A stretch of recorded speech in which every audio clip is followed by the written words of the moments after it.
confidence is knowing I will mess up and I can figure out how to fix it. That's right. Because then I don't have to worry about messing up. I can take on new things because I know I trust myself to fix it and clean it up. And I was like, oh, that's such a good way to think about it. Like, some people think confidence is like, oh, I have to never make a mistake. He's like, of course I make mistakes. I just have made enough mistakes. I know I can clean it up. Our kids push our buttons in ways that nobody else can. So my identity is a good mom. And she's messing with my identity. Oh, yeah. Because I thought Hogan was so easy, so it must be me. I had her on the changing table, and she was in one of her tantrums, and I tried to do the reset thing, and I said, Margot, you and mommy are on the same team. Let's work together. And she slapped me across the face. Oh, wow. Hello, everyone, and welcome to Inner Work, the Collective Growth Podcast. I'm really excited to be here with Eric Nehrlich today. Eric, thank you so much for joining us. I'm so excited to be here, MaryAnn. Yay, Eric. You've also been on the Great Noticing podcast, so I'm so excited to have a repeat performance of the genius that you brought us. You are an executive coach who help leaders increase their impact by challenging the mindsets and habits that hold them back. And you wrote an incredible book. This is how we were originally introduced. You have a choice beyond hard work to meaningful impact. And so your philosophy is very much aligned with what inner work is about and what we're both trying to accomplish in the world. So thank you for being here. Thanks for hosting these places to have these great conversations, MaryAnn. I think it's really important for people to look at the inner work, not just the outer work. And it's so easy to focus on the outer because that's all we see in other people. That's right. Well, and I hadn't told you this yet, but I came up with the idea for this podcast, the how I built this, that podcast. I've always loved that. And what started occurring for me was we see, to exactly to your point, the external, what people build, but what happens inside us, what changes.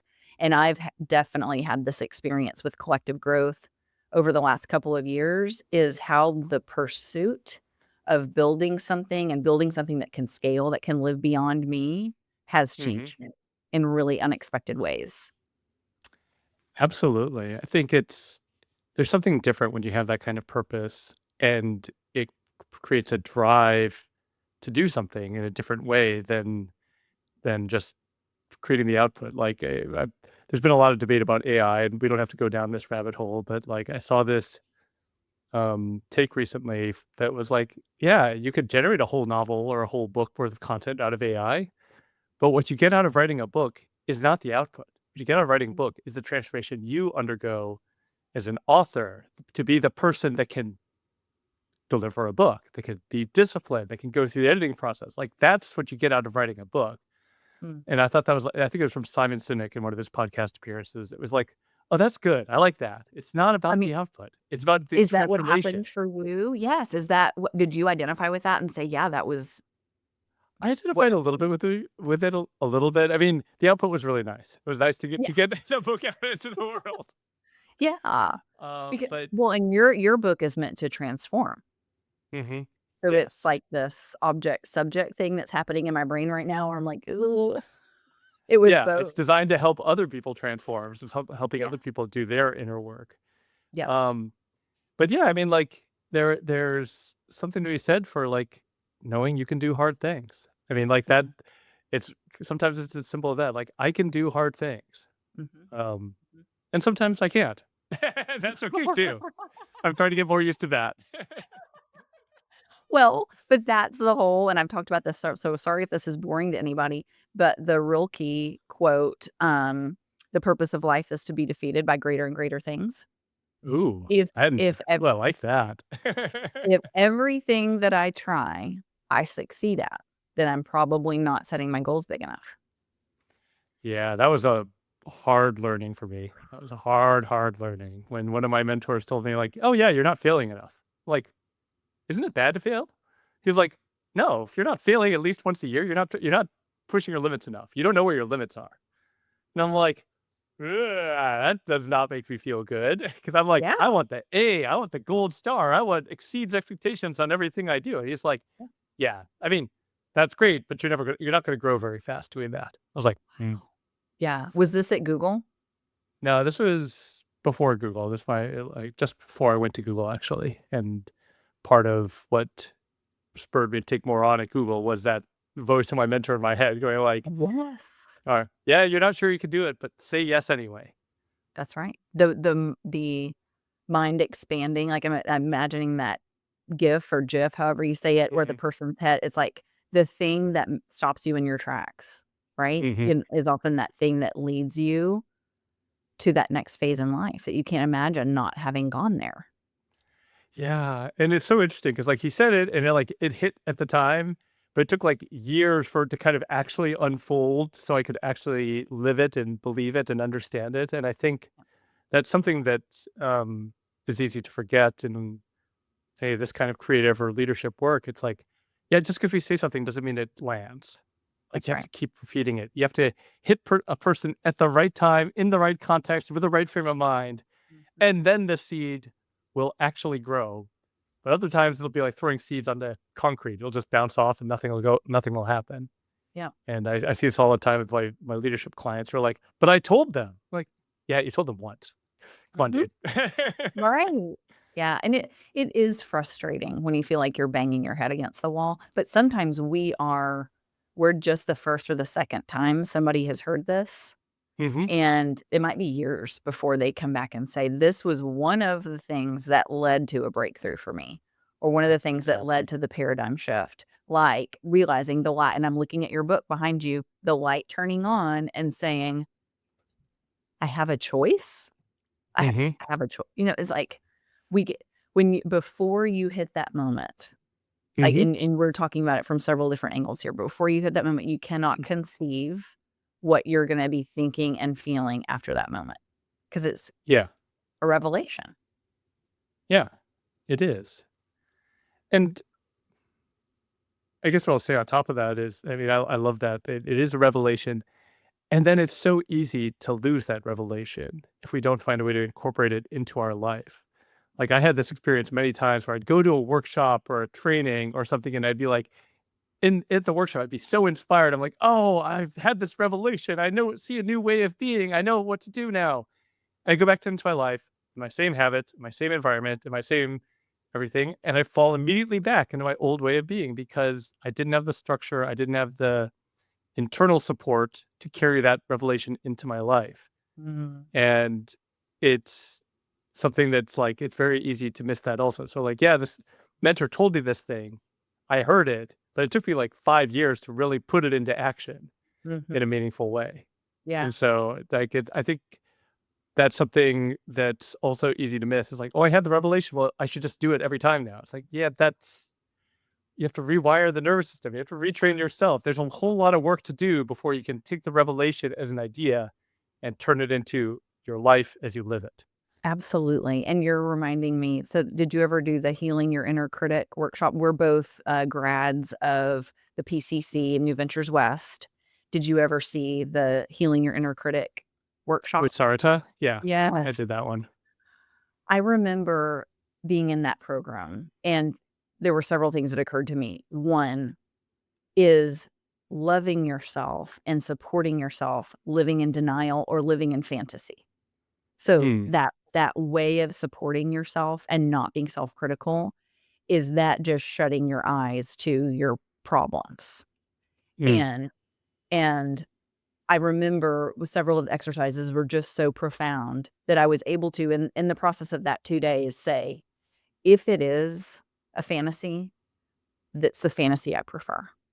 I hmm, this feels so good, and I feel like so much more is possible for me that I never mhm, wanna go back. But I mhm, remember being so worried that what would happen was just as you described, that I would step away and fall back and feel the despair and feel the hopelessness of really hating myself is what it turned out to be. mhm, And that it's been you were pointing toward practice, mhm, right? That there were times over the year that followed that, that I had to practice.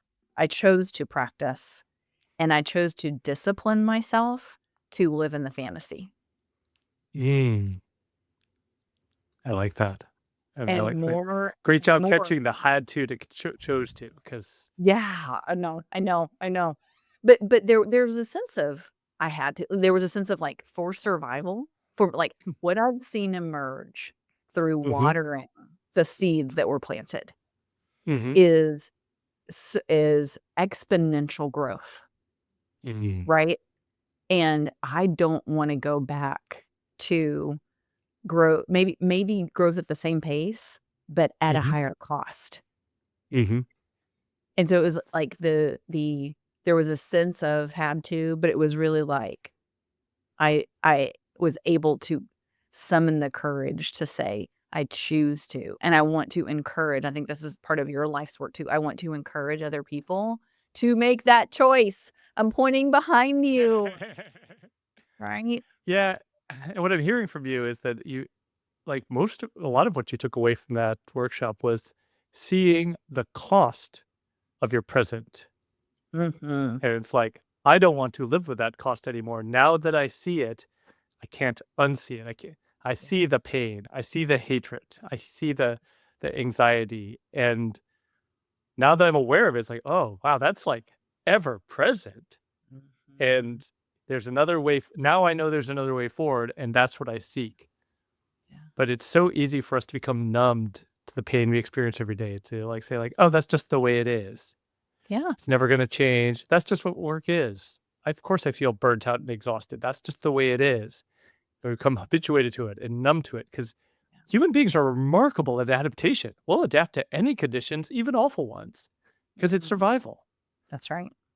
And so, unless we have this wake up moment where we're like, wait a second, what's happening here? What am I Mhm. doing? And that's when the spark of transformation can ignite, because Yeah. we see the cost of our current habits, our current life, of whatever it Mhm. is. Yeah. What was that moment for you? I mean, I've had several, but I mean, the one that comes to mind is the one that prompted the book, is when I burned myself out.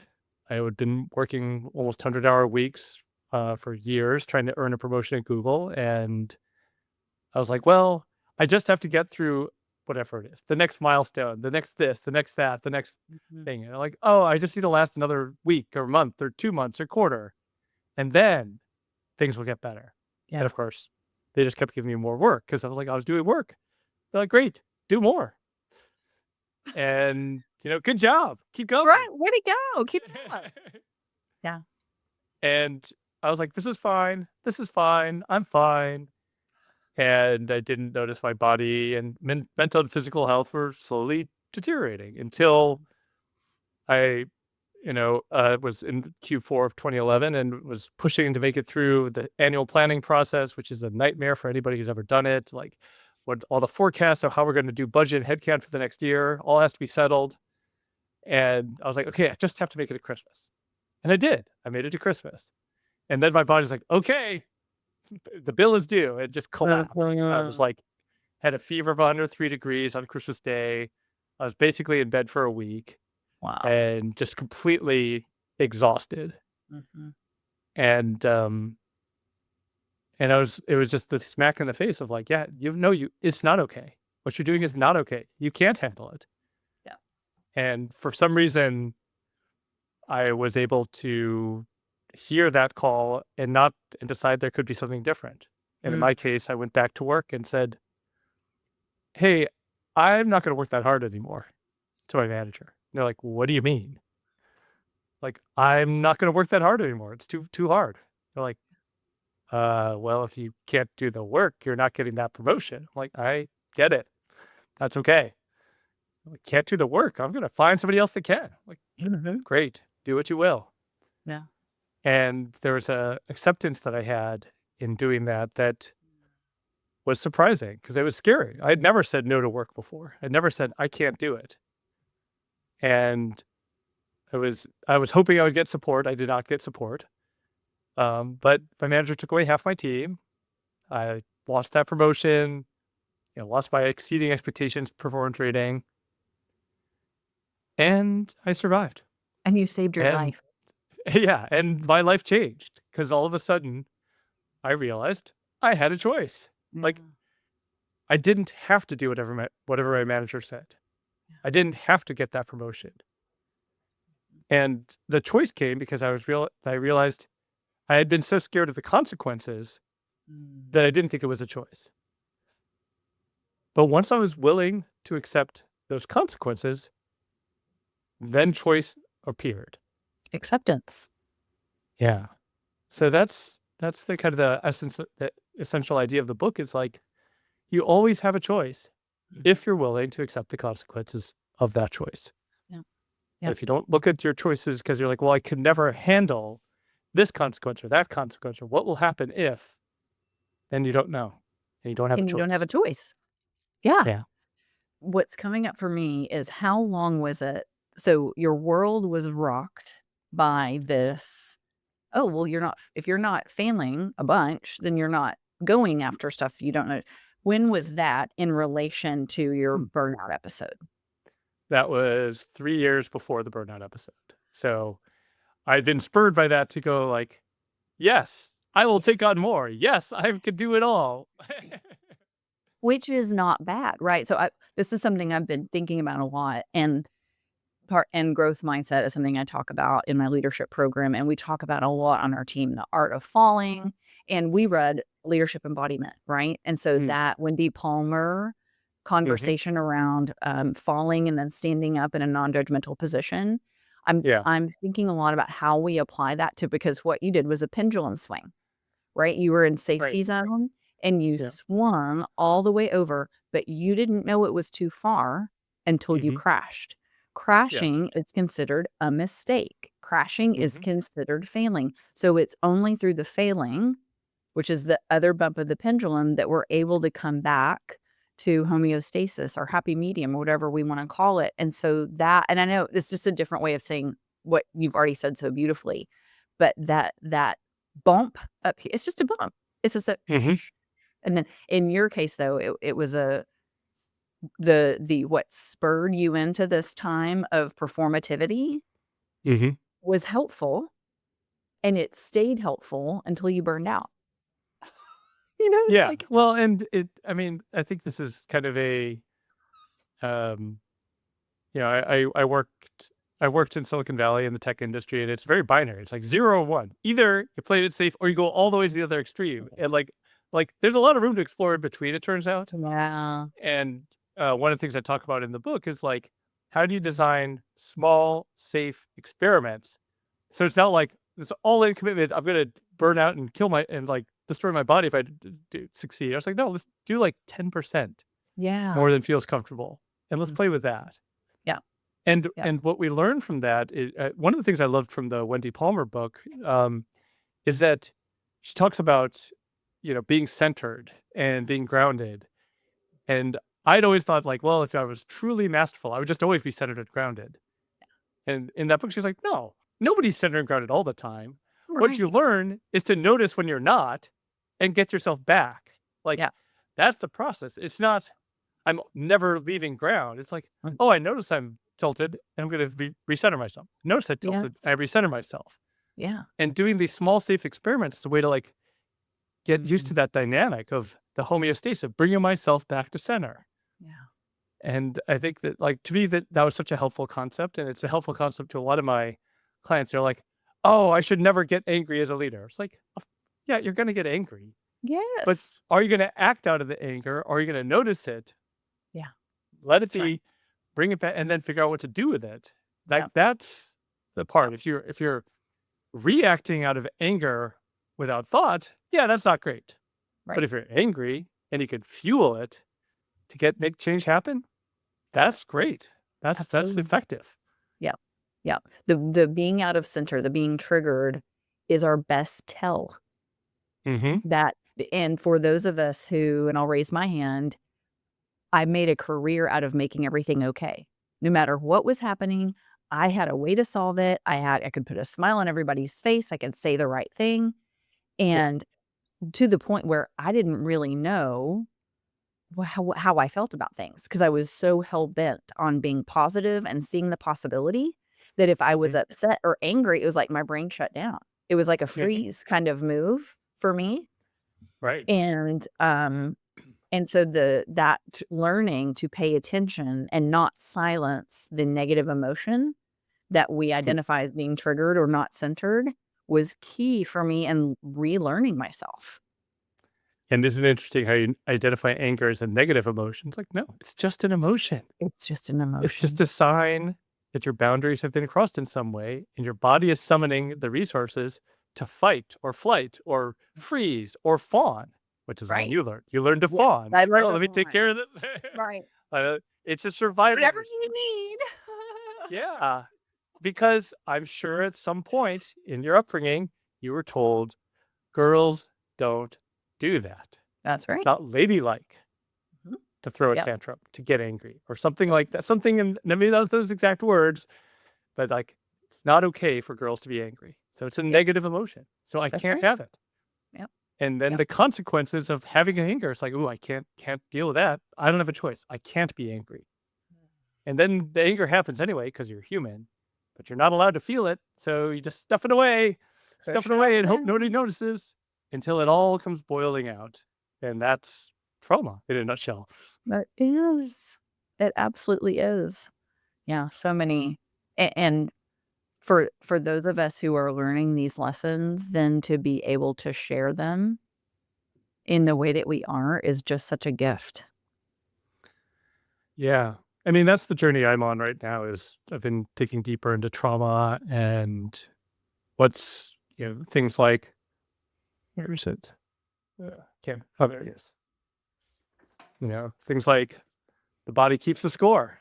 Like, it's going to, like, your body remembers what happened, That's right. even if you don't. And it knows it's dangerous to let out certain emotions. So it traps it in, it keeps the tension. But that tension prevents us from seeing the possibilities. That tension keeps us in survival mode instead of in creativity or innovation mode. And when we allow ourselves to feel what's trapped inside, the tension slowly starts to release. As it releases, we have more freedom of action. Yeah. And that's the trauma healing process. But none of it can happen unless we acknowledge stuff happened. Yeah. Yeah. I'm finding one of the key questions, and I don't think we ever talked about the empowerment dynamic in New Ventures West. I'm not sure exactly what it is, but tell me. Okay. So the drama triangle was created originally. Are you familiar with drama triangle? Yeah, Yeah. that one I know. Okay. And so David Emerald wrote the book a number of years ago, The Empowerment Dynamic. What do you do to get off the triangle? And Mm, so key ways of thinking and questions to ask yourself to move from the victim role to being a creator, which is you have a mm, choice, from persecutor to challenger, and mm, from rescuer to coach. And mhm, I work with that a lot because I found it to be so helpful. And so the key questions that I'm calling now the empowerment questions is if we find ourselves frequently being the persecutor to people, so we mhm. tend to blame, we're self-righteous, we tend to be angry, which is so bad. Um, then something that we could ask ourselves to inspire the shift would be, what if they're doing their best? What if whoever I'm Mm, blaming or whoever I'm angry at is doing their best? And that for mhm, me has been well, that helps me shift into how would I coach them? How would I mhm, support if this is the best that they have? And people are often like, well, it's not good enough. Well, then what does that mean? Does that mean mhm. the person doesn't have resources? Does that mean I haven't explained things appropriately? Are they having difficulty at home? I mean, there's so many different things to explore there that are more Yeah. about what's actually reasonable and not isolated to this situation. And then Mhm, for the person who tends to rescue and take on mhm, more than that is theirs, and this is some New Ventures West language, ask mhm, yourself, what is mine to own? What is mhm. theirs to own? Yep. And then for the victim, and I couldn't understand how this question could be effective, but I've experienced it more and more. What do I want?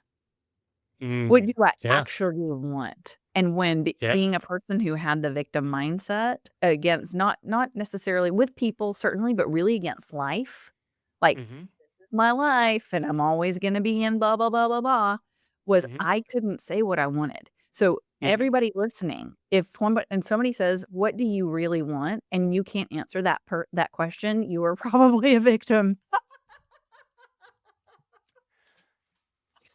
And they may not like that term because it's like, I'm not a victim. I have a great life. I've got my family. I've got my job. I'm lucky to be here. I have so many blessings.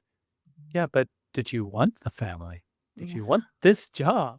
Well, I'm so lucky to have it. It's like, that's the loop. it's so easy to, well, I shouldn't say it's easy for some people to fall into that. Yeah. It's easy for me to fall into that. Same. And Yeah. what do I actually want is a really good question because it's Mhm. like, well, what if you could do anything? Mhm. Um, Actually, that's one of the exercises in the book. It's like, what's your dream scenario if you had no constraints? If you won the lottery tomorrow, had no constraints, what would you do? Yeah. And I was like, write it down. Even if you could never, it could never happen. It's never practical. Yeah, just write it down Yeah. because there's Yeah. something there that's There's calling something to you. Yes. Well, and by the time I read your book, I'd done enough work that that question didn't piss me off because it used to make me so mad. Like, this Right. is so irrelevant. You know what I would do, Eric? I would be eating ice cream on the beach. That's what I would do Hmm. for the rest of my life because I was Yep. so burned out. Because I Exactly. didn't know myself well enough to know what I actually liked because I'd never felt my heart beat fast for something that I loved. Yeah. And actually, I actually named that in the book. I'm like, your first answer is going to be, I would go on the beach and drink cocktails for a year. That's fine. After that.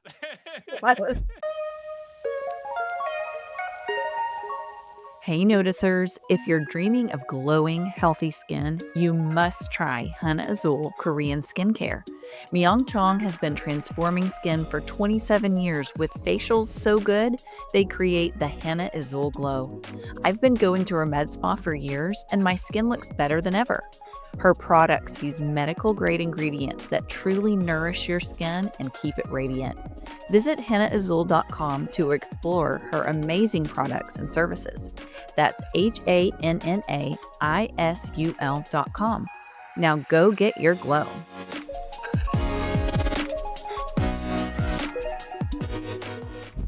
When you get bored with that, when you have healed a little bit, right? Yes. Oh, but it's Yeah. such When you and feel a little bit, what would you actually want to do? And yeah, that's where the good stuff starts to come out. that's right. And I have a values discovery exercise as a part of my coaching program too, and have a team going through that right now. And Mm. I've experienced this more and more where a coach that I worked with early years ago asked what, and this is part of a lot of these exercises, what are early moments, childhood moments where you felt alive? Mhm. And it seems so silly to me, but now that I look back, I can see in those moments those are some of the same activities or the spirit of that thing Mhm. is alive today when I feel alive. Absolutely. And I think even if you don't go back to childhood, just asking that question, what makes you feel alive right now? Like, Yeah, what are you, one of the questions I used to love as an interviewer was like, what is something you're really proud of? Like, tell me about a project that you're proud of. yeah. I didn't care about the project. I just wanted to see some evidence of passion, something Spark. that you care about something. Yes. And then, Yeah. like, then I could dig into what exactly was about that project that brought that spark of life. Because Mhm. if I know what brings their life out, and I could Yeah, channel, I mean, that when I was at work, it's like, how do I channel that to the thing I want them to do? yeah, that's right. Great. They get to be passionate. I get work. Mhm. Everybody's happy. Everybody That's like the essence wins. of leadership. That's right. You're exactly. Yeah, it's bringing I had this thought the other day around, the difficulty of identifying, like, product market fit and how we find the people who need our products, the Mhm. people who need to read your book, Mhm. and it made me think of a story I heard about Goodwill Industries, that Mm. they have so many donations every year that Mhm. they cannot get all the product they have to the people who need it, and so much Mm. ends up going in the landfill Oh, or recycled. They've started a whole recycling business, which good on them mhm. because they receive and it's like, that happens so much in our world. How can Yeah. we match up the people who have talents and the people who have services to offer to the people who need them?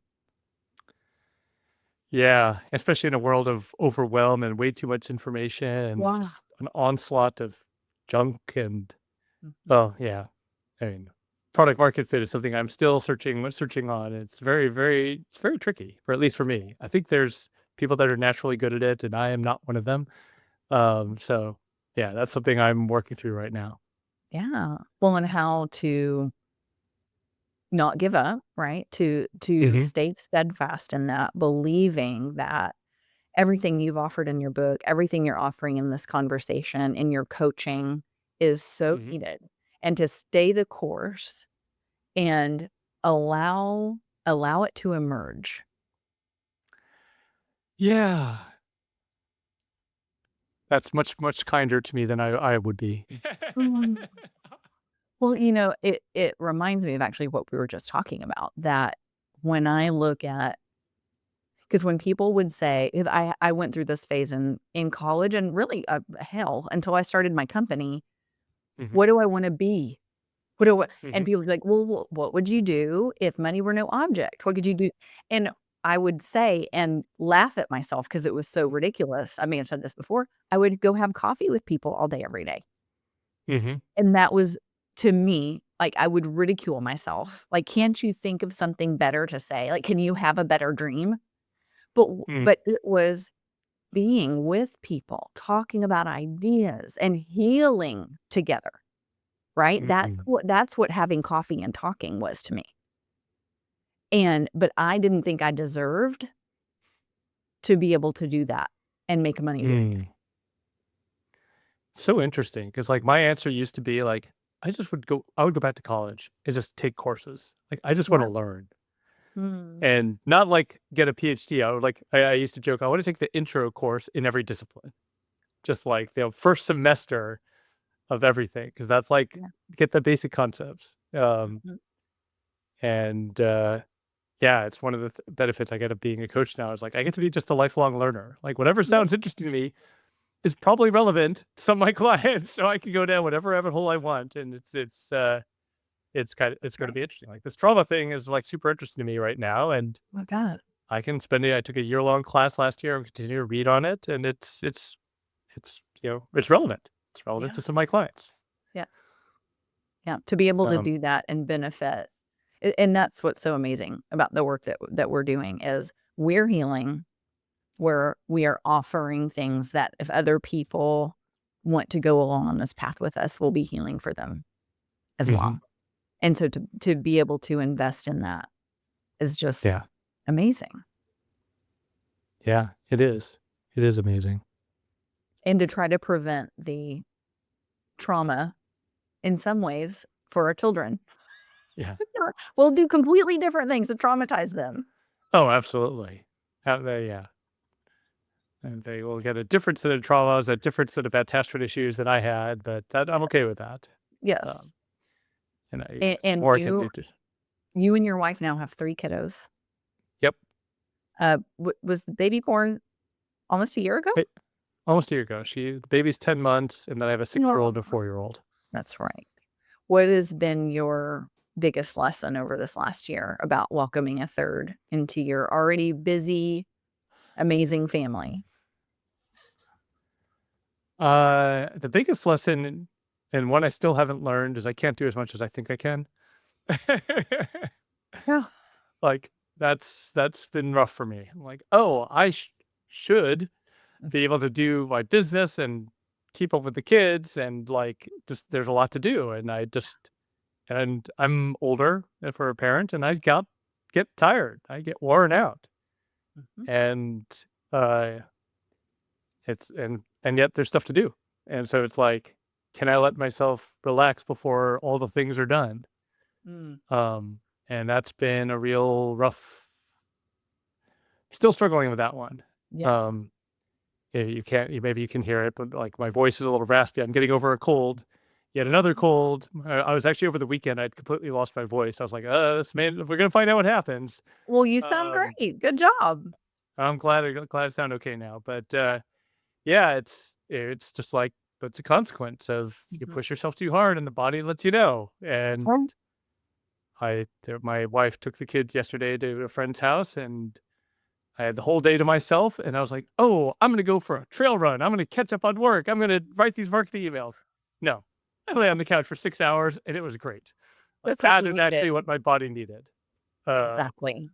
Yep. but it's so hard. It's been so hard for me to get to that point where like it's okay to take care of myself Hmm. when there's things to do.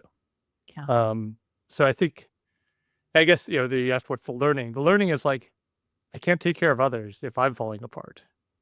And Yep. so taking care of myself is taking care of others, but I Mhm. just need to have that hammered into my head over and over and over again. Because I've Mhm. known this for many years now, Yeah. 8 or 9 years, but it's still hard for me to really internalize. There's some Yep. deep seated just block to that. Like, Mhm. that's not okay. Right. Which, I mean, thanks, mom. Right. Right. But that it's and I do the same thing with my parents where it's it got me there, right? Mhm, That whole idea of what got you here won't get you there. Well, it got me to this point, and then now I've mhm. gotta release it. Like, I'm Yeah, grateful for it to this extent, but to stay alive, to yeah. get to the next level, I've gotta unravel whatever story that was. Mhm. Yeah, and for me not to replicate it. Mhm. Because I got my own kids now, and if I do what my mom did, which is the temptation, just Mhm. model what we're like, that's our model of what parents do, then Yep, they're gonna have the same issues as me, and I don't want that. that's right. And I want them to have completely different issues. yeah, exactly. And so it's so I gotta keep an eye on myself, like, "Oh, yeah, that's my mom's voice coming out of my mouth right now. That's not who I wanna be. Woo. Okay, let's try that again." Yep, yep. Um, I was thinking about the Hogan, our 8-year-old, has been really pretty easy. Typical firstborn, very obedient, wants to please. Mhm. Margot, the 3-year-old, is so funny, so passionate. Not that. Yeah, not all those original, not all those first things. Very much her own person, and I get so irritated by her, and Mhm, I imagine how the things that she does and the things she expresses and the anger that she has was mhm. just squashed out of me, Yep. and and s there's a part of me that's like, "Okay, good, because she's a real bitch." Mhm.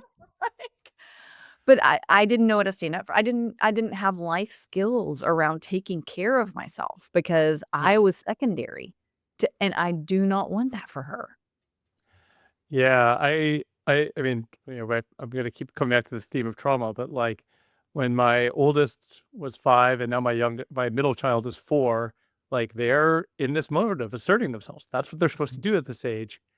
And it drives me insane. I get so angry. And I couldn't figure out like why. And then eventually with some of the trauma work I was doing, I was like, oh yeah, my inner 5-year-old is still mad that he did not get the chance to express himself. Yep, And yep. that's been stored up for 40 something years now. Mhm. And it all comes boiling out and taken out on this poor kid that didn't deserve any of that. My mom deserves that, but not my kid. Yep.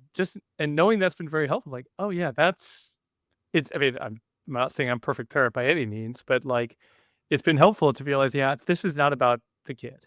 This Yeah. is me. Yep. And saying my daughter drives me is makes me angry. It's like, no, I was already angry. She's Mhm. just giving an excuse to Mhm. be angry. Mhm. Um, Yep. doesn't always help to know that. It's like, no, really, go to Yeah. bed. Right. Yeah. And then and maybe you may have some thoughts on this. How do we help them acknowledge because we talk about there's no bad emotions, right? Think Mhm, that we wanna process them, we wanna understand them. I want my kids to be able to express to me things that mhm, they don't wanna do, mhm, and I'm trying to just help them do it in a respectful way. Oh, and this is something I've noticed is, like, we all hate it when kids whine, right? But I mhm, realized the other day, it's the only way that they can express themselves that we consider to be appropriate, because they can't say, "I don't wanna do that, mom." right? But they could say, "Mom," and it's like, it's annoying, but it's not bad. Oh, interesting. Well, first of all, my kids have no problem saying they don't want to do things. So, like, Yes. Yeah. um, and I mean, one thing I've noticed, which I'm still working through, it's like they whine because we've opened the door to it in some way. And Mm. like they've learned it sometimes works. If it never Mhm. worked, they wouldn't do it. Yeah. Yeah. And so Yeah. it's like if they're like, I'm not always great about this, like setting very clear lines, like, okay, this is what's gonna work and this is not okay. Mhm. But there's some things where I have, and like on those, it's actually not, they don't whine. They don't bargain. They're like, oh, that's the rule. But if I Mhm. say like, oh, sometimes we can have ice cream and sometimes we can't, they're gonna say, "Oh, but I really want ice cream. Can we have ice cream?" Like, "Why can't we have ice cream today?" And they'll ask until I get annoyed and yell at them. Yeah. But if I'm just like, "Here's the rule," like, we have rules around TV, and they're pretty Mhm. strict, and they know those are the rules. I'm like, Yeah. "Can we watch TV? Is it Saturday? No." Yeah. Then you know the answer. I'm like, "Okay." Yeah. And it's done. Yeah. It's not, "No, but I really want to watch TV." They Right. don't push it because they know the rules. So it's like, Mhm. that's if there's clear instructions or clear expectations, Mhm. they my experience, at least with my kids, every family is different. It's like No, they don't whine as much because it doesn't work. it But makes so much sense. Yeah. if we know they push for 10 minutes and then they get what they want, they're gonna push for 10 minutes to see if they get what they Yeah. want. Mhm. They're not dumb. They're Mhm. optimizing for their environment. There you So go. it's up to That's us right. as parents to provide an environment with Yeah. clear feedback so Mhm. that we get the behavior we want. Yep. That's my that's my theory. Yeah. Still working it out in practice. Well, I need your parenting book, so whenever that's ready, let us know. I'll help you with product market fit on that because I need it. Uh, I'm definitely don't feel like I'm the parent of the year here. So Oh, it's important stuff though. Yeah, the other morning so if I by the think way, Hogan. I want to make an aside, quick aside here. If you're Yeah, listening to this going, like, I came here to listen about leadership. Parenting is leadership. Everything parenting we're is saying about leadership kids, it applies to your people reporting to you. So just 100%. replace kids with your direct reports and Yes. keep listening to the conversation. That's All right. right, Okay, absolutely. continue. Yeah. Okay, so I'm gonna frame that up this way too. Okay, so whatever a kid doesn't wanna do, for Hogan, for my son, it would be collapse into tears. Hmm. He'd still end up doing it, but like, he's wanting to express something. So I'm like, "Okay, as long as we've got time for this, I'm gonna let you have your emotional experience around it. We're still gonna get dressed to Hmm. go to school."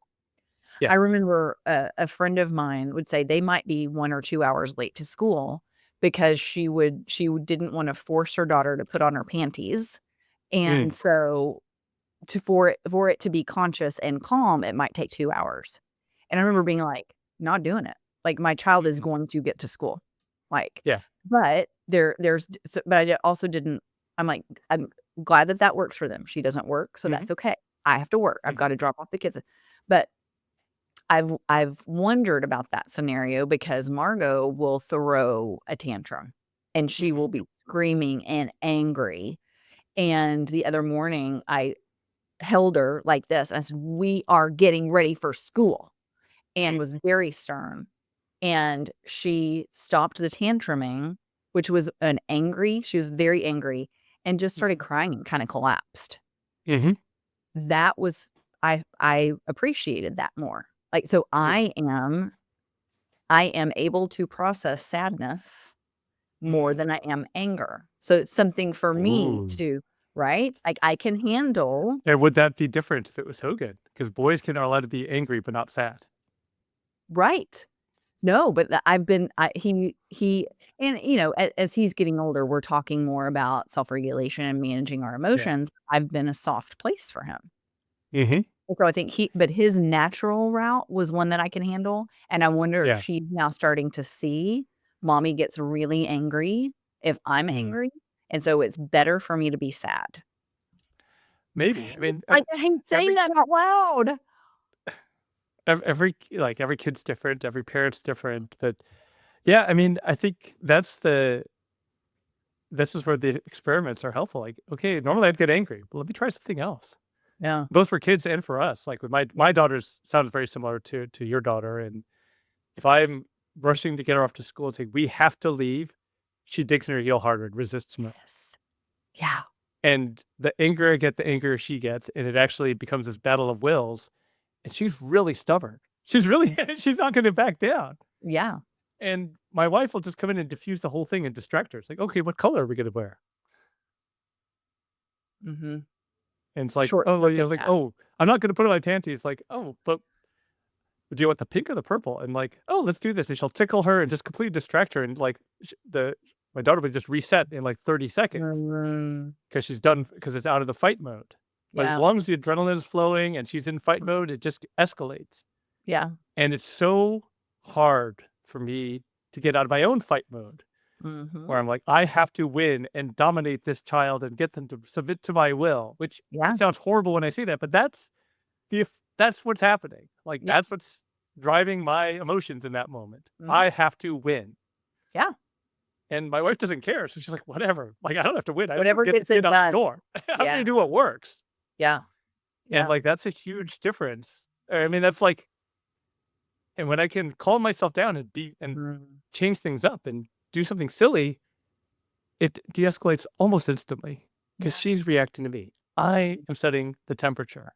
So if Mhm. back to inner work, like, I can reset, she'll reset. Yeah. So I can't blame her for this. It's on me. Right. I heard this great analogy in some blog post by another manager coach that was like, are you the thermostat or the thermometer? Mm. Are you taking the temperature of the room and just responding to it? Or are you setting the temperature of the room? Ooh. And I was like, ooh, yeah. Or And like, rumble. I can be the thermostat on my good days Yeah. when I'm calm, when I'm well slept, when I ate and I slept well.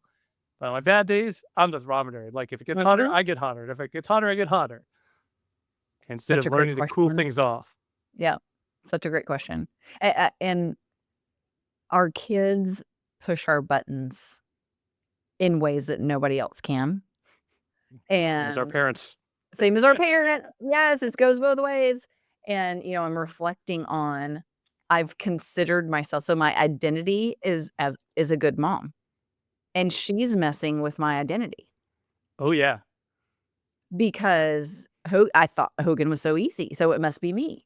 And now she's coming in where and I come in the bedroom, "Good morning, honey." And I think this was on social media when she was probably a year and a half old. I had her on the changing table and she was in one of her tantrums and I tried to do the reset thing and I said, "Margot, you and mommy are on the same team. Let's work together." And she slapped me across the face. Oh, wow. Yep. And yeah, that and so I'm reflecting on all of the ways that we engage, and I have seen progress with her. She's getting a little bit older. She turned 3 in May. So Mhm. we're doing a little bit better on the self-regulation, but there's definitely a piece there that you're pointing toward for me on the pause, and that there's Mhm. a part of me that's really proud of her for digging her heels in, Mhm. because I want her to always do that Mhm. in ways that don't inconvenience me. And then let you preserve your identity as the good mom. Yes, exactly. Uh, yeah, I mean, it's just like, if we could give ourselves a break with the parenting thing, what's her name? Dr. Becky Kennedy is like, good enough parenting. You're doing Yeah, fine. Like, you're yeah, doing good enough. yeah, Like, you don't have to be perfect. yeah, And it's yeah, just like, but all of us high achievers, anybody listening to this podcast is probably a high achiever. And they're like, right. no, but I'm going to be the best mom. I'm going to be Yes, the best parent. I'm going to get everything right 100% of the time. And I'm it's going like, to not traumatize them. yeah. And, Yeah. back to the falling off and recovering, like, that's the best we can hope for. I Mhm. heard some relationship guy was talking about, a good relationship one is not one where you never fight. A good relationship is one where you have fights and you repair. Mm, Rupture and repair. yeah, Rupture and repair. That's where the strength comes from, is knowing you can repair any damage that's been caused. You can repair the right, rift. yeah. And actually, I was interviewing one of my former mentors, a different guy, startup, now a CFO of a public company. And we were talking about executive presence and confidence. Mhm, And people were like, "Oh, is confident?" No, somebody asked him, like, in a Q&A, "Is confidence meaning like just you'll never mess up?" He's like, "No, I mess up all the time. mhm. Confidence is knowing I will mess up and I can figure out how to fix it." That's right. Because then I don't have to worry about messing up. I can take on new things because I know I trust myself to fix it and clean it up. And I was like, oh, that's such a good way to think about it. Like, some people think confidence is like, oh, I have to never make a mistake. He's like, of course I make mistakes. I just have made enough mistakes. I know I can clean it up. That's right. It's resilience. Yeah. Yeah. And I think the environment in which we are being imperfect parents is, I hope, protective against trauma. So I am not God. Mhm. I don't say, don't ever talk back to me. I don't make these edicts around how I need to be respected. I apologize. We as a couple apologize, and we encourage them to have a full set of emotions and to pursue things that they really love. And I hope Yeah. that sense of encouragement is protective against trauma, but I don't know. I hope so also. I mean, I think the apologies are important. That's the repair part. Like, I Yeah. messed up there. I yelled at you and it was not your fault. You didn't do anything wrong. That was daddy overreacting. Yeah. And my kids are pretty good about that. They don't like come away thinking they did anything. Well, I mean, there's still times I think they did wrong things, but it's like there's the Brene Brown distinction between guilt is I did something wrong, and shame is I am wrong. Yeah. Yeah. It's identity. Like, I am broken. I'm a bad person. It's like, Mhm. no, you are not a bad person. You did something bad. Yeah. And that's okay. We'll do better. Yeah. But being able to talk about all this stuff is so important. There's for those that are parents, there's a great book, The Green Monster by I don't remember who wrote it, but I'm gonna look it up. Um Milo's Monster. Is that what it's Milo's called? Monster. Hold on. No, sorry, I'm gonna delay Yeah, the we whole have to podcast. know. We have to know, By Eric. Milo's Monster by Tom Percival. Okay. And it just depicts jealousy and anger as a green monster sitting next to the kid. It grows bigger and bigger and separates him from his friends. Aw. And then, takes over his life. And eventually he was like, wait, I want to actually be with my friends. Mm. And started sharing his emotions with his friends. Yeah. And the green monster disappears. And it's just like emotional intelligence and like this kid's picture book. It was so great. And like, Wow. That's neat. with our, and like we can talk about it. Like, when I get angry, I'm like, oh, the green monster took me over for a minute there. Sorry about that. But I'm Great. letting the green monster go away. And my son's angry. He's like, yeah, the green monster's kind of here right now. Like, okay, that's okay. That's wonderful. So Milo's Monster is what it's called? Yes. Something to check out there. That's great. Because I think feelings are difficult to have a concept around for little kids. So something to play with like that could be really helpful. Yeah. I'll send it to you later. Awesome. But That's great. yeah. So I don't know. I don't know how we went down this rabbit hole, but I think I guess parenting and leadership and not having psychological safety is the most critical factor for healthy culture, right? Same inside our homes. yeah. And back to the theme of inner work, it's like we control of it more than we control more of it than we think we do. Yep. How we show up. Whether we show up with compassion, whether we show up with love, whether we show up with anxiety and stress and busyness. That's right. Like, this affects how other people respond to us. Yep. And if you can show up with peace and calm and love, people will feel it. And they will be different people around you than they would be if you're like, why haven't you gotten that report done? Are you idiot? How could you not get this done? That's right. Like, that's, to your point, to your question before, like, maybe they're doing the best they can. That's right. If you just assume people are not stupid, they're not evil. Like, I used to say this, like, if you're assume people are not stupid and not evil, there must be something in their world that explains their behavior. Yeah. And if you can figure out what that is, maybe it's something in the experience they had, maybe some childhood thing, maybe it's some incentive, who knows? You'll understand their behavior, because I guarantee you they're not trying to be stupid or evil. They're doing the best they can with what they know. That's right. Yeah. Another way. And our kids are certainly doing that with everything that they're handed day in, day out. That I know all parents know of this idea that the kids do well at school all day and then they come home and lose it on you. And I didn't Mhm. realize that had a name, but somebody on my team the other day said they called it restraint collapse. Have you heard Mm. this? I haven't Brilliant. heard it, but I know the phenomenon. Yes. Yes, and Margot absolutely had it, and my first thought was, "I'm so glad she's restraining herself in school," because I wasn't sure she was going to, so yay.